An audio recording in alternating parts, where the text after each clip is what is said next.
We're coming to our next speaker, Iain Reynolds. He's a director at PGRE.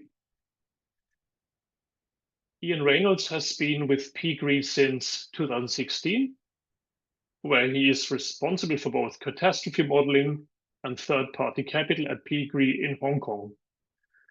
Prior to joining PGRE, Iain held various catastrophe modeling leadership roles with reinsurers, reinsurance brokers, and model vendors in the UK, Germany, and Singapore.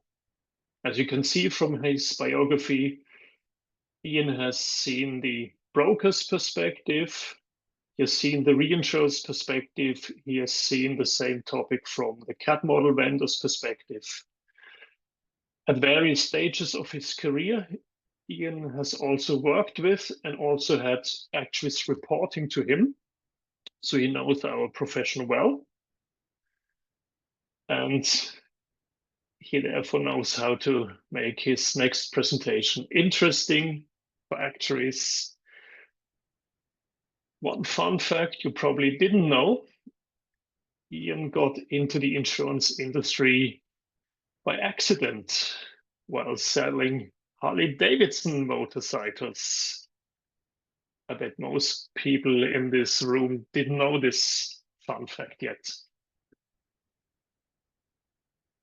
Iain is going to present on statistical assumptions in the CAT model financial engines. For the benefit of everybody, a catastrophe model usually has about 4 to 5 modules. There's a module that generates the events, then there's a module that translates the events into insured losses. And then there's a module called financial module that, no, sorry. There is a module that generates the events. Then there's a module that converts the events into damaged buildings. I forgot about that. And then there's a module called financial engine, which translates the damaged buildings into insured loss and reinsured loss. And that model is often referred to as financial engine. So that's for the benefit of actuaries who are new to CAT modeling. And if I understand Iain correctly, that's the piece of the CAT model Iain is going to present about. Ladies and gentlemen, put your hands together for Iain. Don't forget to type your questions into the chat box if you have any. Over to you, Iain. Thanks, Andreas. Very handsome introduction. Very generous of you. Can you hear me okay? Yes, we can hear you, Iain. We can. Great. So let me just share screen.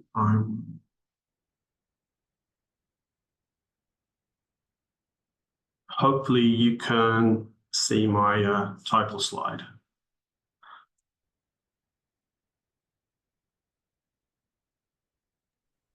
Yes, we can see your title slide. Yeah. Great. Thanks, everyone. Okay, so as Andreas alluded to, I'm going to talk a little bit about some of the statistical assumptions behind the major catastrophe models. This is a presentation from a couple of years ago. So it's referring to, I guess, the legacy models which are out there for those actuaries that find themselves using output from catastrophe models. This is from the older ones. It's only fair to the vendors themselves to say that they have been working on improving some of the assumptions that I'm about to perhaps criticize. But it's also fair to say that some of the comments I'm going to make are true for a lot of the catastrophe modeling we will see in this region and actually even globally. A lot of these statements I'm about to make are still true and still hold for most of the catastrophe modeling, which is used certainly in reinsurance transactions. Now, this is quite a dry subject, so has the potential to be quite dull. So along the way, I'm going to make a couple of dramatic and alarmist statements to try and keep you all awake. and I'll just so that I'll give you fair warning that's about to happen, but it should hopefully keep everybody on their toes. Yeah, I will now charge into the presentation. So I think the first slide really, it's not working. Here we go. The first slide is just going to sort of illustrate some of the points that Andreas just made, and it's animated, so just bear with me. If we look at sort of the catastrophe models which are out there, so for those of you who don't ever look at these things, as Andreas said, there are several components, and it's pretty universal that you will have what's generally referred to as a hazard component, what's generally referred to as a vulnerability component, and then what's generally referred to as a financial component. And just to sort of give you a bit of an overview for those who are not familiar with this, the hazard piece really consists of two things. One is called the event catalog. That is an attempt to create a representative subset of all future scenarios. So if we were talking about, say, Indonesia earthquake, this would be an attempt to look at every single possible earthquake that could occur in the future. Each of those events is represented by a footprint, and the easiest way to think of this is to think of an event as a map. Okay, so a map of one or more intensity parameters, obviously specifying a location where that intensity is experienced. Then the next module is called the vulnerability piece. This is essentially where, as Andreas alluded to, where damage is calculated for each of these events, for each of the risks in question. And finally, there's a piece called the financial module, which is where all the statistics are put together and financial terms are modeled. And what I really want to talk about is the financial model piece, because generally, if people talk about catastrophe models, they'll talk about the hazard piece.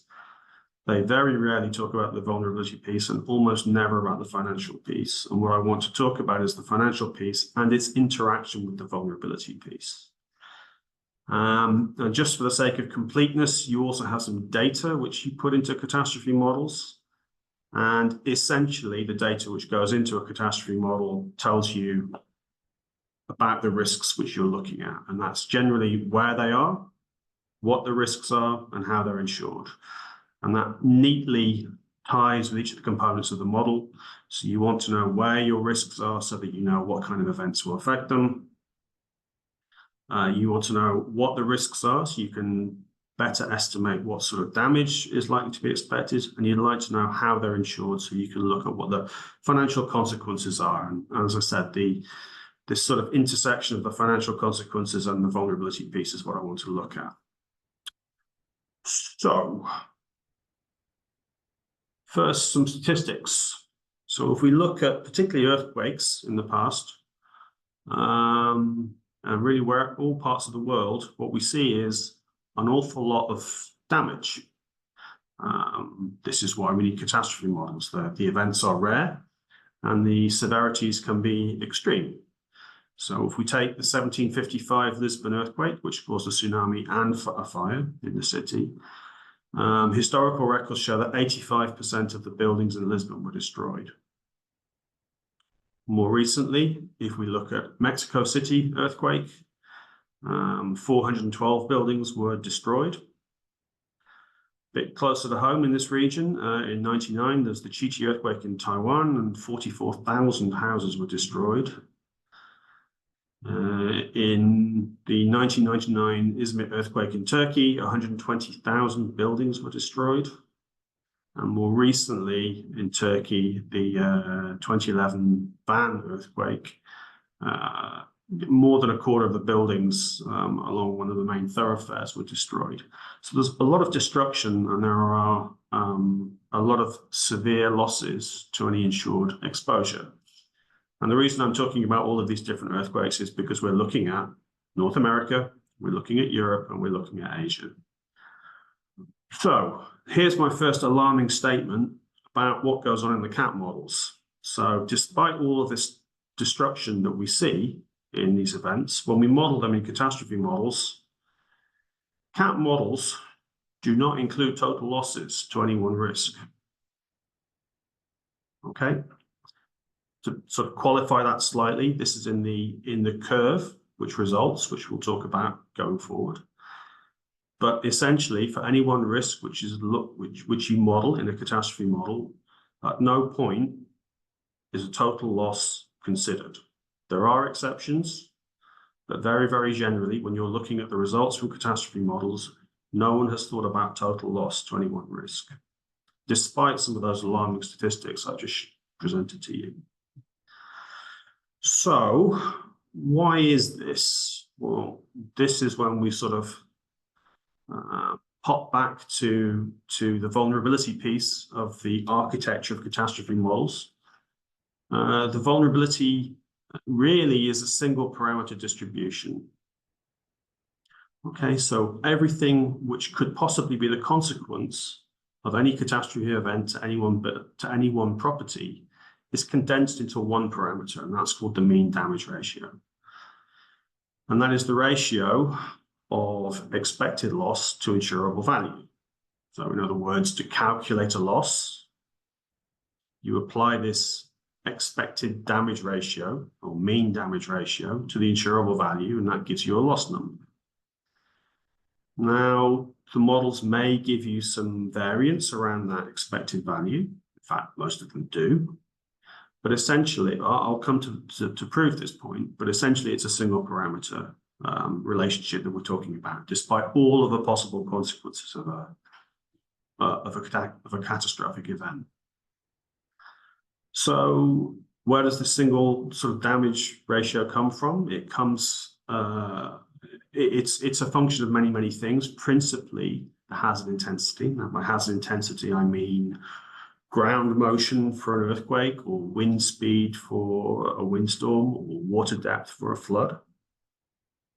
But it's also a function of a description of the risk, and that's principally the nature of coverage, the occupancy of the building or the property in question, how it's constructed, how old it is, so which construction codes it conforms to, the height of the building, and so on.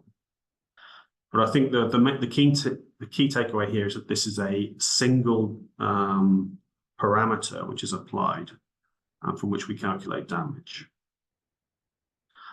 Okay, so expanding upon this a little bit, empirically speaking, if we want to construct these mean damage ratios for any one class or group of risks or class of business, and for any one intensity, so wind speed or ground motion, we would empirically calculate this as the sum of all losses divided by the sum of all of the subject sums insured.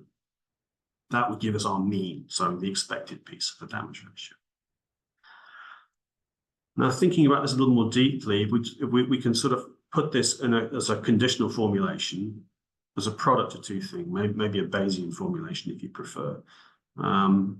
This is the damage ratio of the risks which have been affected in an event, multiplied by the proportion of the risks that are affected. And I think this is the really key piece I want to talk about here.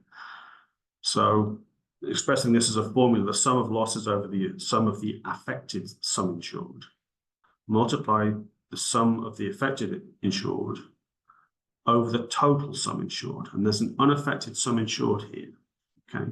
So it's always important to remember that some risks will suffer no loss. If you look at windstorm losses, not every single property suffers damage. If you look at earthquake losses, not every single property suffers damage. And so when we calculate empirically this mean damage ratio, it's always important to understand that there's an unaffected piece that we need to consider. So now I'm going to jump to my second alarmist statement about the state of the catastrophe models. Within the financial engines of all of the major catastrophe models, the probability of no loss is zero. In other words, anything which could suffer damage does suffer damage. There are no risks which come away with zero loss in the financial statistics of the catastrophe models. Okay, so if something can suffer loss, it will.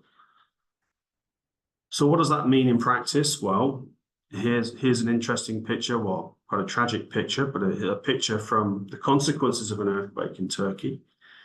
This is the 1999 Izmir earthquake, which I mentioned earlier. And here, what you see is two identical apartment buildings next to each other, ostensibly experiencing the same ground motion. I mean, you could argue that perhaps there was a local difference in ground motion, but one building has completely collapsed. I'll submit that that is equivalent to a total loss, and one building has survived. So neither of these states are possible in a CAT model. Okay. Essentially, a CAT model would represent that empirically as a 50% damage ratio to both buildings.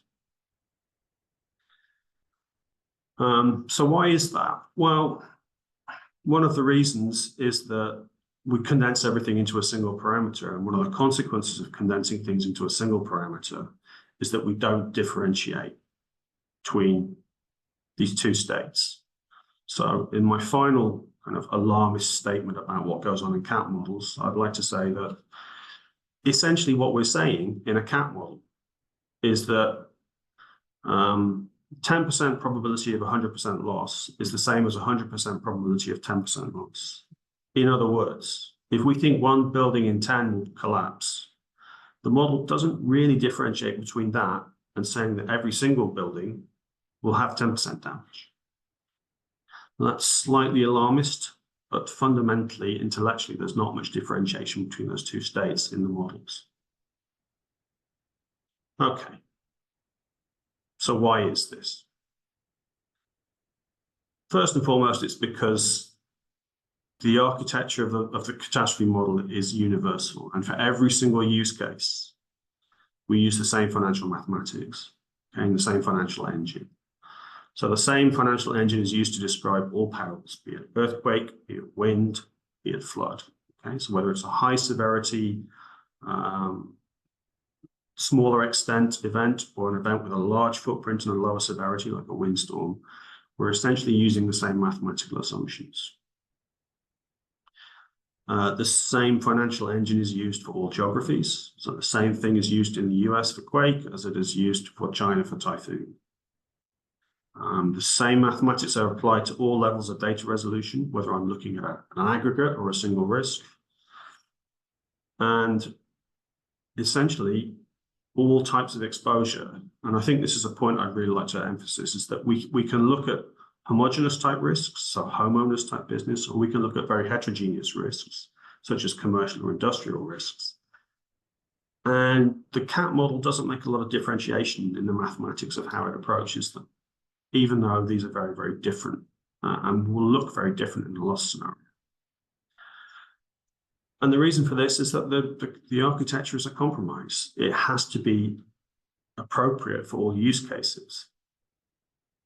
Now, I've been slightly disingenuous in saying these are a single parameter distribution. Actually, what we'll often see is that not only is there a mean damage ratio, but there is some estimate of variance. And these are generally used to populate some kind of continuous distribution to estimate damage. So next, I'd like to talk about one of the distributions which is most commonly used, which is everyone's favorite beta distribution. Okay, so I'm talking to actuaries, so I probably don't need to go into too much detail on this, but this is a two-parameter distribution. So there are two shape parameters. Sometimes you call them alpha and beta, sometimes you call them A and B. I'm calling them A and B today. And depending upon the values that these shape parameters take, you can essentially create 4 different fundamental shapes of a beta distribution. Now, I'm talking about beta distributions because all of the major CAT model vendors somewhere along the line will use the beta distribution. Not all of them, all of the time, but all of them some of the time will use the beta distribution.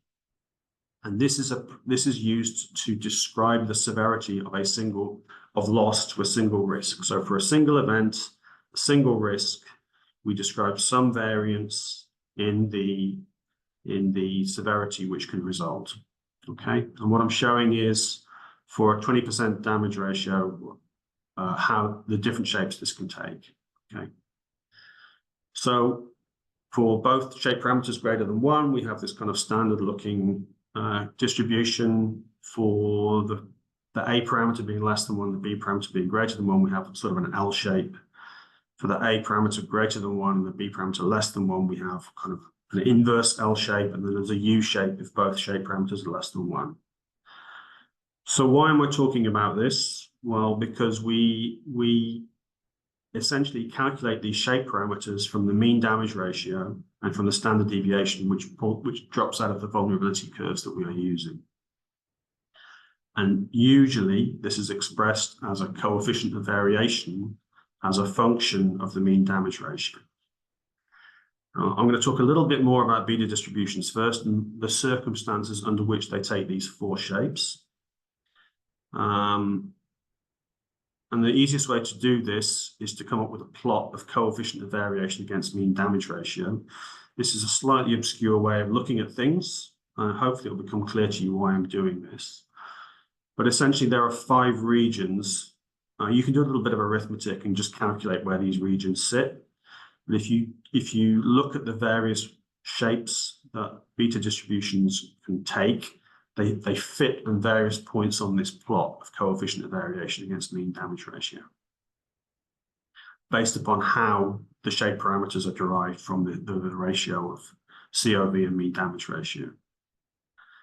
So the first thing to point out is if essentially in this region of the plot, so above that top contour, the shape parameters are not real, and therefore you cannot describe a beta distribution. So if you had a mean damage ratio of 50% with a COV of 3, you can't derive a beta distribution.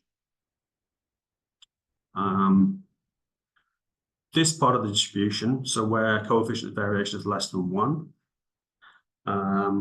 you get this type of shape, this sort of more normal shape of distribution.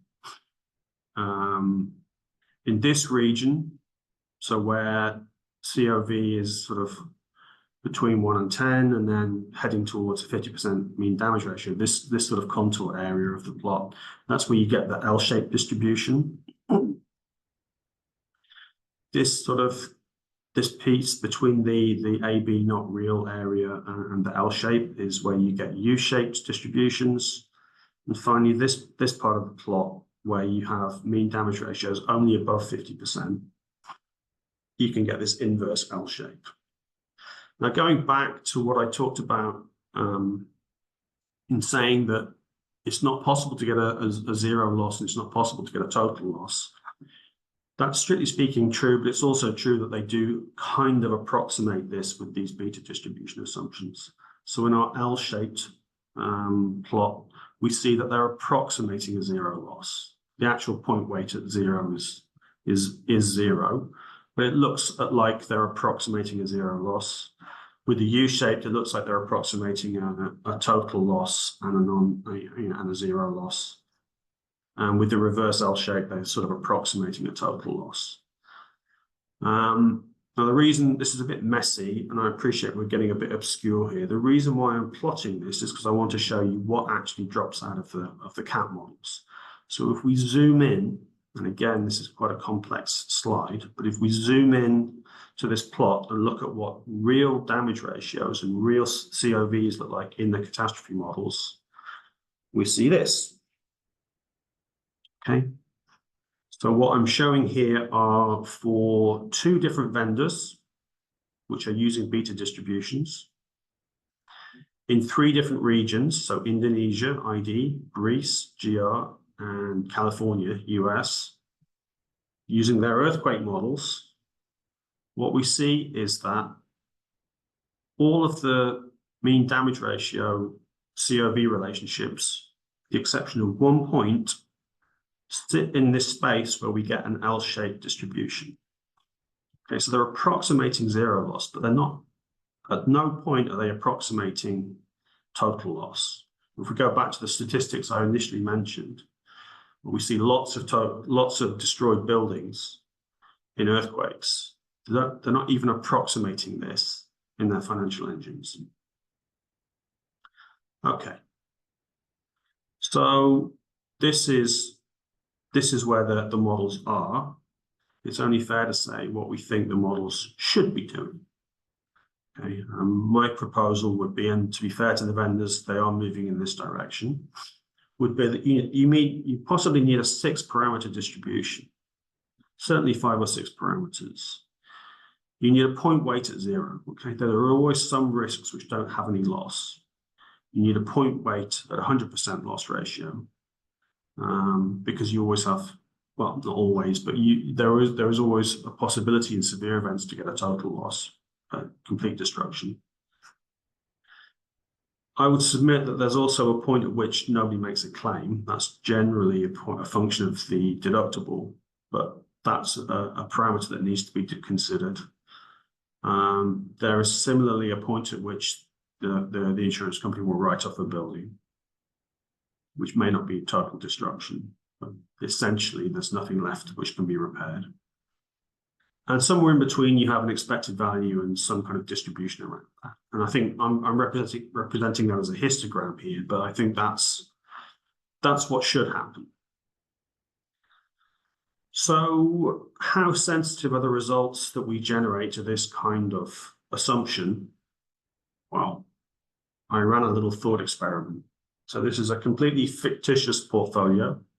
I just took 6 identical risks in and around Jakarta, okay? And this is the first experiment I ran, but it demonstrated what I wanted to demonstrate. So I'm taking 50 million for each of these virtual risks, all of them identical at 6 random locations around Jakarta. And obviously Jakarta's heavily exposed to earthquake. And what I'm going to do is I'm going to test the sensitivity of the models that I have to the assumptions we make about the severity each event. Okay, so where we're talking about what shape of distribution should the severity assumption look like per event. And what I'm doing is I'm modeling the severities either as an expected value. So for a 25% damage ratio, that's 100% probability of 25% loss. Our standard assumption using a beta distribution, in this case L-shaped. And then something really extreme where I'm going to say, okay, let's use a sort of a binary view, a Bernoulli distribution, and say 25% mean damage ratio means 25% probability of total loss and 75% probability of no loss. So what I'm going to do is then run my model on this virtual portfolio using these 3 assumptions. I'm doing it in 2 models, and I'm going to show you what the results look like. So this is what we in the CAT modeling world call an EP distribution. For those actuaries who don't ever look at this kind of thing, it's essentially a frequency severity distribution. It's a cumulative density function. But instead of talking about exceedance probability, we're talking about return period on the y-axis. Okay, so on the x-axis. The y-axis is severity, that's dollar loss. The x-axis is return period, which is the reciprocal of exceedance probability. So what we're showing here is the impact in 2 different models from the 3 different cases where I model the severities differently. Okay, so the solid lines are the standard assumption of the CAT models using a continuous distribution, a beta distribution. The dotted lines just underneath those solid lines are where we're using an expected value. Okay, so just a point weight at the expected loss, the mean damage ratio. And the lightly dotted lines right at the top are where we're using the extremes. So this is where we're using our conditional probability of total loss. I think there are a couple of interesting observations here. Firstly, if you'll notice, the standard assumptions and the expected values don't ever get anywhere near the single risk limit. So only when we consider the extremes can we get anywhere close to a single risk limit as a portfolio loss. I think the other thing to notice is that the standard assumption in the CAT models is much, much closer to the expected view than it is to the sort of the more binary view of severity. That's not wholly surprising in that a lot of the CAT models are put together by engineers, so they believe everything is sort of predictable with more data, that there's not really a random element to this. So this is quite interesting. And I guess the final observation is that the difference between the financial assumptions are actually bigger than the differences between the two models. Lots of people complain about the differences between CAT models and the results they produce, but actually this instance at least is far more sensitive to the financial assumptions we run. Okay, so that's so interesting. This is just looking at ground up losses. Now, if we take something net of a deductible, we see an even more extreme difference. So this is an extreme example again, but it's the same portfolio. And I'm saying if each of these risks has a 10% deductible, how much impact does that have on my model? Okay, so the first thing to notice is that there's now a huge difference between the standard assumption in the models and the expected view. But it's nothing like as severe as the difference between the standard view and the binary view of loss. Okay, so we really see the impact of the standard financial engine of a CAT model net of a deductible here. Okay, it really has a severe impact.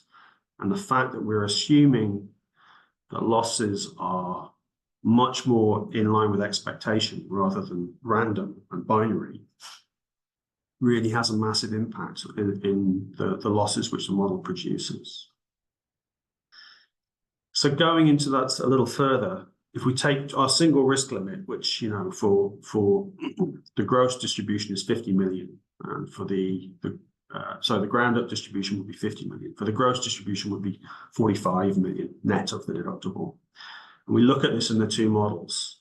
What I'm putting here in this table is the return period, so 1 over the exceedance probability of this portfolio of 6 risks reaching a loss which corresponds to a total loss to one risk, so the risk limit. And what we see is the standard assumptions, it's more than 1 in 1,000. Just for this portfolio of 6 risks to get close to a risk limit. Okay, and it's nearly 1 in 10,000 for model 2 net of the deductible.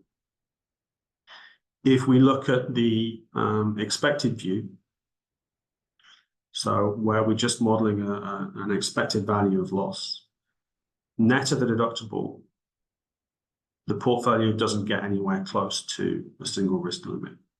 Okay. And it's a very, very far in the tail, but it does sort of ground up. But if we look at the extremes view, so where we're looking at this as a binary, the mean damage ratio as a conditional probability of total loss, we're a bit closer to something sensible. Now, this is a fictitious example. Now, we've introduced a bit of artificial homogeneity into this by having a 50 million line size. In reality, that might not be what a portfolio of risk looks like. And of course, there'll be more than 6 risks. But if the most exposed risk has the highest limit, we will be seriously underestimating the probability of a total loss to that risk. And this is something you see all the time in reinsurance submissions, that a portfolio PML is lower than a single risk limit.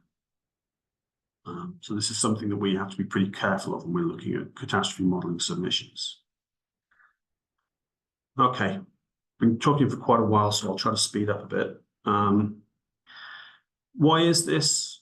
Well, let's think about how this should look in reality. Okay, so if you accept my proposition that what a 20% mean damage ratio should look like, would be a histogram with a probability of 0 loss and a probability of total loss. If I were to apply an extreme deductible to this, so a 50% deductible, that's what my resulting histogram should look like net of the deductible. So a huge weight at 0 loss, but still an appreciable probability of loss at 0.5 in this case, net of the deductible. So what does it look like for a continuous distribution? And how do the CAT models actually work? So again, we're using our sort of L-shaped beta distribution with a 20% expected loss. If we apply an extreme deductible, what the CAT model actually does is it truncates this distribution and essentially calculates a new beta distribution from this sort of shaded area, so net of the deductible. What does that look like in practice? Well, I calculated it and it looks like this. So our gross distribution you have to imagine that the intersection on the y-axis now shifts to 0.5. What we see is a distribution which really underestimates the high losses, simply by dint of the way that we reparameterize this distribution. Now, this is an extreme example, a really extreme example, but it's not a totally unrealistic one, because people use deductibles not just to model a policy deductible, but they use it to measure all sorts of financial structures. So if people are selling, if we look at something like the Turkish earthquake pool, or closer to home, the New Zealand Earthquake Commission, people sell top-up policies on top of these pool solutions, which are effectively net of the first loss limit of the pool solution. And people model this in the CAT models as a very high deductible. And then we start seeing these effects. And we think that, we really underestimate tail risk in the CAT models when people are making these assumptions. Okay, so we're nearing the end. This is a sustainability conference, and all I've spoken about is severity, so it's only fair that I talk a little bit about frequency. And this is something I've pulled out of two of the vendor models, or actually 3 different versions of European wind. Now, I know this is an Asian conference, but I grabbed this quickly because it really illustrates the point well. What we're looking at here is recurrence frequency of windstorms in Europe in the vendor models. So the red histogram is one of the model vendors, blue is another model vendor, and green is another model vendor. And the histogram, so the x-axis is showing number of events in any one modeled year, and then the frequency weight on the y-axis. And what you'll see is that essentially the vendor depicted here in red is assuming Poisson. The other vendors are assuming something else, but actually they look pretty close to Poisson. But what you see is with an extreme expected number of events, the probability of no events becomes practically 0. And I would submit that that's not a great depiction of what we actually observe empirically in Europe. There are plenty of years that go by with no events affecting the insurance industry. And as the climate changes, we have to think very, very carefully about what this distribution looks like. So generally, when you put the results of a catastrophe model into some simulation platform for actuarial modeling, you assume independence between frequency and severity. And I would submit that they're not independent. And if you do that, you end up with some very odd-looking frequency distributions. Okay, so look, I've pounded through this pretty quickly. These are just my final thoughts on this. Really, this is all about homogeneity versus heterogeneity and the risks underneath. So a lot of the assumptions I've described are actually not a problem in some use cases. So if the risk landscape is homogeneous, or the probability of a total loss is very small, or a deductible is very low compared to the expected loss, all of these assumptions in the CAT model are fine. They give us a good result. But if any of those assumptions are not true, we have to start thinking about how much we trust the results from the model. And this is, I would submit, particularly true in emerging markets, where we probably see more heterogeneous risk. And maybe we see deductibles which are high compared to the expected loss. And maybe we see risks which are susceptible to total losses. So this is not an exercise in criticizing the model vendors. We hear a lot of the time people saying we need better risk models. And the model vendors do what we tell them to do. And what they tend to do is they work on refining that single parameter that I described earlier. But perhaps that's not where the priority is. Perhaps the priority is fixing some of the financial mathematics. Okay, and the final point I would make is that, look, we're all technical people or mathematical people of one view or another, but sometimes you can ask an underwriter, and an underwriter will understand where some of these assumptions are not very, very clever. Okay, so I went through that pretty quickly. I'm happy to take any questions if there are any. Thank you, Iain, for this fascinating presentation on the assumptions. So while the questions are still trickling in. Let me start with a few questions and comments. Your latest comment fixing that one single parameter. I recall that about a decade ago, maybe a bit longer than that, one quite large model vendor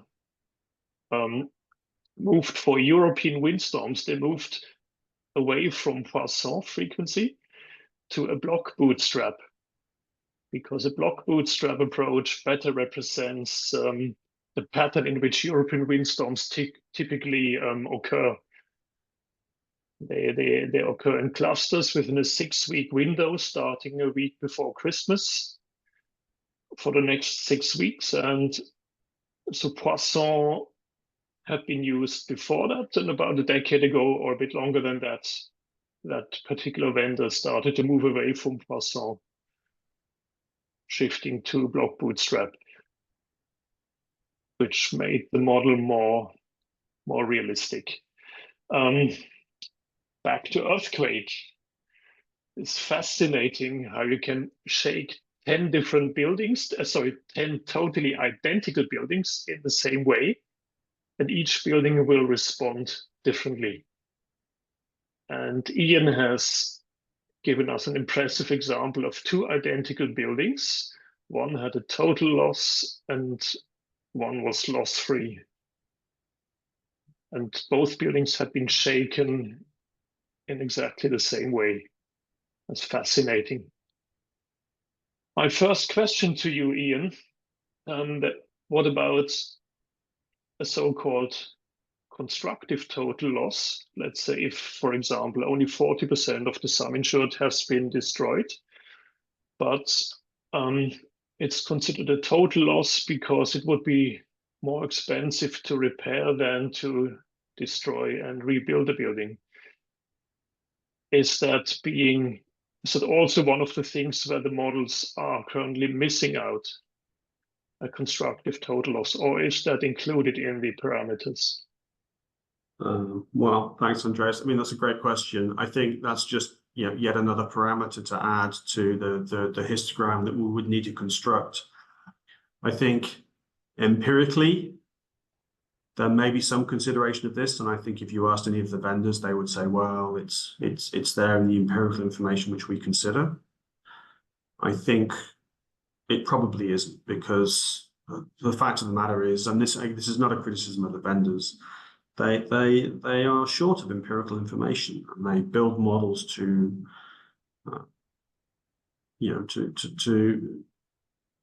supplement that lack of empirical information. I think that a great example would be 2 almost neighboring countries.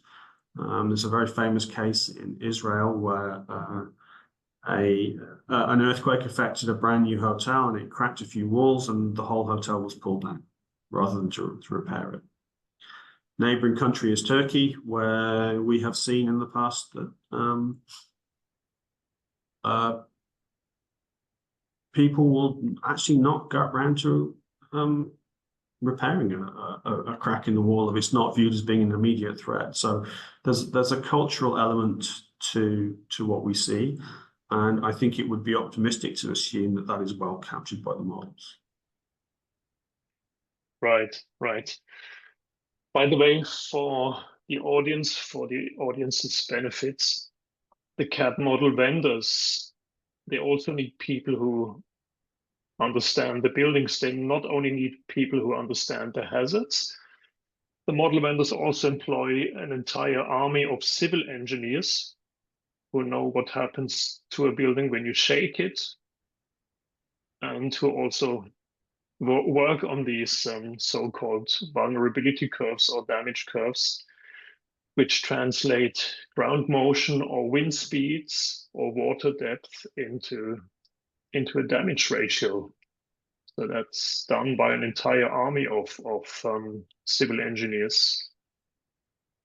To the audience, feel free, don't be shy to ask Iain a question. You really got one of the experts. I can see a couple in the chat, so I'll respond to those. So the first one is 100% destruction rate damage ratio makes sense at building individual risk level, but isn't this pessimistic when it comes to the portfolio of a company, given that it's spread? Yep, very good point. I guess I didn't make that point very clear. I was talking about individual risks most of the time. My point about heterogeneity and homogeneity is if the line size of a portfolio is heterogeneous across the risks covered, if you are missing the probability of total loss to one of the big risks, you can be massively underestimating the portfolio level, because they're all subject to the same assumptions. But yes, that's true. I am talking about individual risks. Next question was, can you explain how you allow for dependency between frequency and severity? I think that this is a peril-dependent question. For earthquake, I think it's reasonable to treat occurrence as a Poisson process. Of course, there are aftershocks, which you do need to think about. But generally, it's acceptable to think about it as a Poisson process and to treat frequency and severity as independent. I think for atmospheric perils, particularly under a changing climate, and we are talking about sustainability today, for atmospheric perils, I think we do need to think very seriously about this, and I do think it becomes the direction we need to head in is in modeling the entire global climate and capturing these correlations. Now, some of the vendors are moving in this direction, but yeah, I think that's probably the only way to address this is to build a more comprehensive atmospheric model which focuses on recurrence rather than individual events. Okay, there's one final question. Thinking about the single parameter limitation, could you split the severity curve into different pieces? Given event has occurred, probability of zero loss, probability of total loss, and somewhere between 0 and 1. Yes, I think you could. I think you probably should. And I suspect the vendors will go in this direction, but they don't yet. So all of the results, almost all of the results which we see in the market are not subject to that kind of assumption. So they are just using continuous distributions. I hope Thank you, Iain. Thank you, Iain.